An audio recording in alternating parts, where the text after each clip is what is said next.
Hi friends, வெண்டைக்காய் மோர் குழம்பு எப்படி பண்ணேன்னு பார்க்கலாமா? இது வந்து ஃபஸ்ட்டு நம்ம வெண்டைக்காய் சின்ன சின்ன பீஸாக வெட்டி எடுத்து வச்சுக்கலாம். கொஞ்சம் ரொம்பவும் சின்னதாக வெட்டிடாதீங்க, ரொம்ப கொலகொலன்னு வந்துடும். இந்த மாதிரி சைஸில் வெட்டினீங்கன்னா கரெக்டாக இருக்கும்.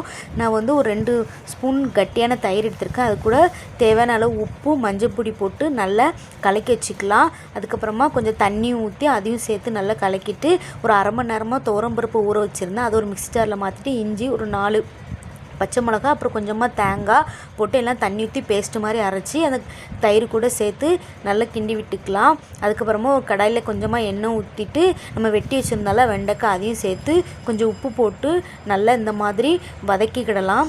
நல்லா வதக்கிட்டு அதை தனியாக எடுத்து வச்சுட்டு நம்ம கலக்கி வச்சுருந்தால தயிர் அது கூட வெண்டைக்காயும் சேர்த்துட்டு ரொம்ப அப்படி குழம்பு கொதித்த மாதிரி கொதிக்க வேண்டாம். இந்த மாதிரி லைட்டாக கொதித்து வரவும் ஸ்டவ் அப்படியே ஆஃப் பண்ணிடுங்க. ஆஃப் பண்ணிட்டு இதுக்கு ஒரு தாளிப்பு கொடுக்கணும். அதுக்கு ஒரு கடாயில் கொஞ்சமாக எண்ணெய் ஊற்றிட்டு கடுகு, சீரகம், காஞ்ச வத்தல், கருவேப்பிலை போட்டு தாளித்து உள்ளே சேர்த்திங்கன்னா டேஸ்டியான வெண்டைக்காய் மோர் குழம்பு ரெடி. பிடிச்சிருந்தா ட்ரை பண்ணி